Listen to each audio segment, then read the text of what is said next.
What's up, guys? Big Rob here, Chaos Nutrition, coming to you from the Valley of the Sun, where we're in the mid-80s and we're loving it. Loving this weather. I wish the sun was a little cooler, man, but it's still pretty hot. But nonetheless, man, it's not bad out. We'll take it. We're happy to be upright, happy to be getting out here, doing whatever it takes to be successful.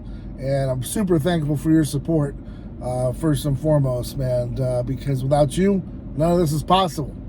So, topic of discussion for today's video, Mr. Olympia and the fallout thereof, some of the stories surrounding it. If you haven't been paying attention, I kind of dibble-dabble here and there, so I'll give you the latest from my perspective, and of course, the latest from Chaos Nutrition, quick update as to what's going on. And we'll keep this one nice and short. Nonetheless, let's jump right into it. So, last weekend, Mr. Olympia, fallout thereof, and some things moving afterwards. You had Hattie, who lost Mr. Olympia. He stormed off the stage. I guess he was really pissed off. Brought probably the best package he thought he could, and was beat by Mr. Derek Lunsford. I don't know if some of you guys realize, but Derek's page was down a couple hours and days after he won Mr. Olympia. The link wasn't working. It just said that he didn't have a page. And I'll tell you what I think goes on and what's happening is I noticed this with previous winners. They didn't have a really big following. And then all of a sudden, out of nowhere, they had a really big boost after their Instagram was taken down, and then mysteriously put back up, and all of a sudden 1.2 million followers. I don't know. There's other, professionals out here that know more about Instagram and behind the scenes and all that good stuff. I don't know how that works, but I didn't see Derek's page before. Maybe some of you got more insight than I do. I'm not a follower of his, but like I said, his page was down, and he was tagged by Mr. Olympia. He was tagged by a bunch of people, and every time I went to click on his page, it said user not found. And then out of nowhere, when it popped up, it was Mr. Olympia, winner, champion, whatever it was, 2023. And then subsequently, he's had 1.2 million followers with a blue dot. I don't know if he had that before. Maybe you guys can chime in down below and let me know.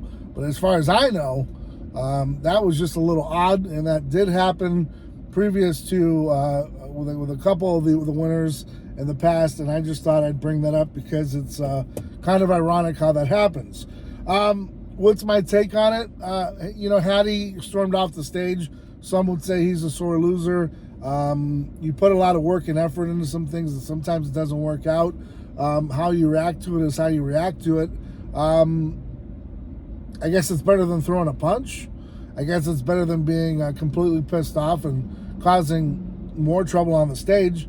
I'd rather him do that than of course, the latter. But we do know, in my opinion, Rich used to say it all the time. A lot of people before him used to say it. It's staged. It's who they want to win. Now, we'd like to think that it's not staged and it's up to the judges and yada yada. But we all know, from the Kai Green days, if there's turmoil or stuff moving around you and they just don't want you to have it, or they don't want you to have it anymore, they're going to pull it. And it's regardless of the amount of money. I really do believe it's predetermined. I could be wrong. Like I said, shoot me if I'm wrong, but that's my opinion. I know Nick Walker unfortunately had to pull out. Was he a strong contender? I would definitely say one or two. He'd be right up there, and he would have brought a hell of a package. So I don't know. You know what I mean? Like, I can't Monday morning quarterback that. But like I said, it is kind of ironic, and a lot of people thought the same thing, that Hattie really brought a hell of a package, and that Derek really was kind of so I don't know. There's a lot that goes on behind the scenes, but I do know that nefarious things do happen, and when you have a private, and that's what it is. I mean, it's IFBB Pro, it's all that good stuff, but you know, the Manions own it, and they're going to select who they want to be their, you know, front person for their bodybuilding expositions. Let's just be honest. I mean, you know, it's kind of like their trophy. It's their Super Bowl. They're going to want to put someone in there who they see fit, right? So kind of is what it is there. I think that's should be up for discussion, and I think people should pay attention to it because it's, you know, definitely something that, you know, you can kind of point to and say, ooh, that was kind of precarious, right? That was kind of odd. Anyways, just my opinion, man. It's just my 2 cents. Not factual. I don't have any really hardcore evidence to prove it, but some things just don't always add up, if you know what I'm saying. As far as Cass Nutrition goes, update with Cass Nutrition. We have a phenomenal supporter of Cass Nutrition coming aboard. She's a very busy lady, but she is definitely a typecast for Cass Nutrition. She's got all the makings of being a Chaos member and a you know, team player to move on into the future, and that's what I'm super excited about. You know, oftentimes we don't always strike gold. You know, we hope it works out. We hope that the athlete that we choose is going to flourish. Sometimes it doesn't happen that way. You know, sometimes it's just you hope that the individual, all up in your face there.